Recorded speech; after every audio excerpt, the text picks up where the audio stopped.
Welcome back to the Conspiracy Dark Room, and today we are going to talk about who does this belong to? How do they get around? What do they get their power from? So, welcome. So from NBC News, invisible UFOs fill the skies. They hide in the infrared spectrum of light. Who does this belong to? Beijing, July 14th, 2010. An unidentified flying object forced Zhaoshang Airport in Hangzhou, China to cease operations on July 7th. Wow. That looks intense. I think we saw this on episode 1. Welcome to episode 2. So, who do these belong to, right? Wow. So, footage released by Mexican Air Force is further proof of the existence of UFOs, an investigator has said. The video filmed by pilots using an infrared camera shows 11 bright objects moving rapidly in the sky. Could the gods be ET? I think so. Seems there were multiple gods, eh? Who is us? Then God said, "Let us make man in our image, after our likeness." You know? So there must be multiple people. Many sun gods and goddesses are humanoid and ride or drive a vessel of some sort across the sky. It may be a boat, a chariot, or a cup. Let's click on that for a second there. We got Ra, we got Mithra, we got Apollo, Inti, all these peeps. Could sun gods come out of the sun through sunspots? What if sunspots are vortexes or vortices into the center and there is a black hole singularity and they pop out of another star? Is our sun a massive UFO stargate? NASA's stereo spacecraft monitoring the sun began registering huge spherical UFOs in the vicinity of the sun around January 18, 2010. What if small UFOs use volcanoes on Earth to enter the black hole singularity in the center of Earth to pop out of another planet? Like, that looks pretty crazy, right? A couple took a picture of that. A couple captures photo of UFO above erupting Mexican volcano. So, how could they fly without thruster moving parts?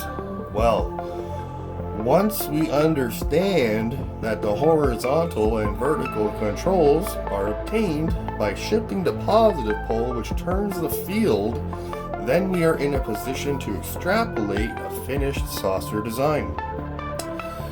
The method of controlling the flat of the saucer is illustrated by the simple diagram above, showing the charge variations necessary to accomplish all directions of flight. So, the saucer's edge would contain a number of conductor segments, and the saucer would turn in any direction simply by shifting the positive and negative charges to appropriate positions along the edge. The vertical thrust would be regulated by varying the charge on top of the saucer and the amount of thrust being regulated by the amount of charge generated. In all probabilities, flying saucers do not utilize external controls for direction, nor do they have any visible means of propulsion. Flying saucers travel using the Bifield-Brown electrogravitational effect, and hence do not utilize any of the standard aerodynamic principles of an airfoil. Flying saucers cannot be understood from the traditional principles of aeronautical engineering. However, The older points of view are useful for critical theoretical analysis and empirical testing. We're going to get into a whole new physics today, folks. So, where could they get the vast amount of energy to power their ships? I think it's from space itself. Empty space has more energy than everything in the universe combined, and it's everywhere, right? Space is everywhere. When all the galaxies, stars, gas, dust, quark, dark matter, and all the other forms of matter and radiation are summoned together, or are summed together, its energy pales in comparison to dark energy. So what's going on with our universe? Well, I'm glad I can assist. If mass and energy are the same physical entity, wouldn't space have to have more mass than the observable universe? If space has more energy than the observable universe? I believe yes.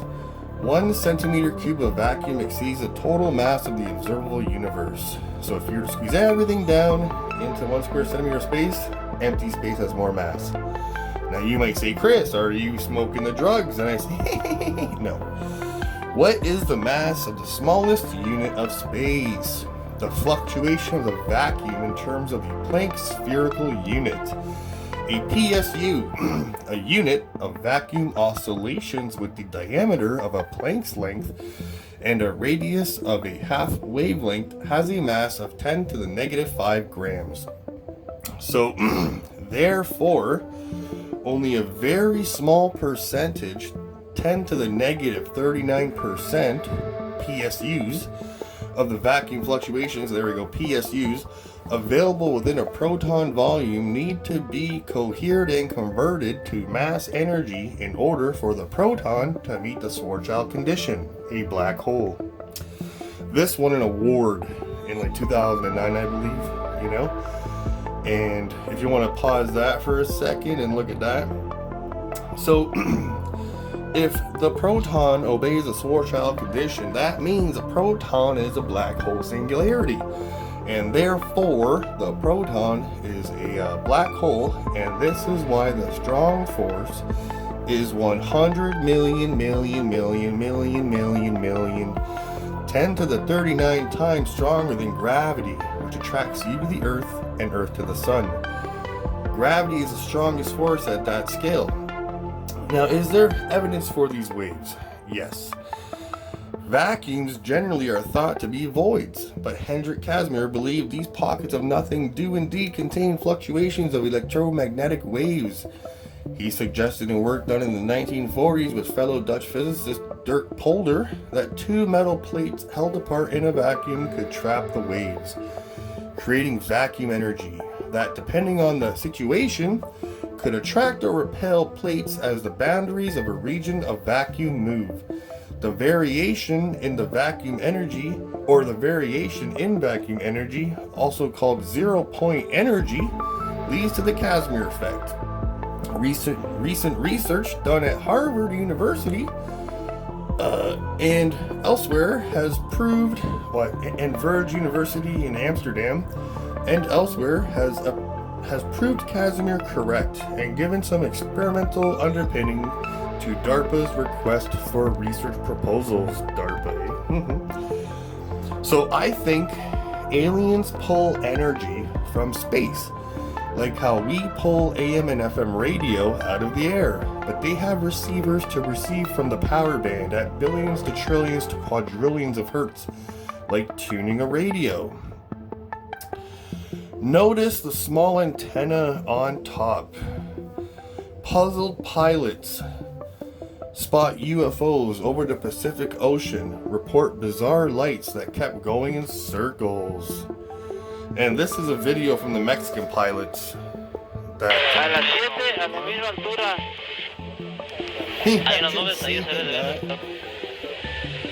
like, that'd be crazy. Just floating in the air, flying in the air, you know? Like, what the heck is going on here? And that's it for today. A nice little 10-minute episode for 9 minutes and 39 seconds, you know? So thank you for watching, and see you on episode 3.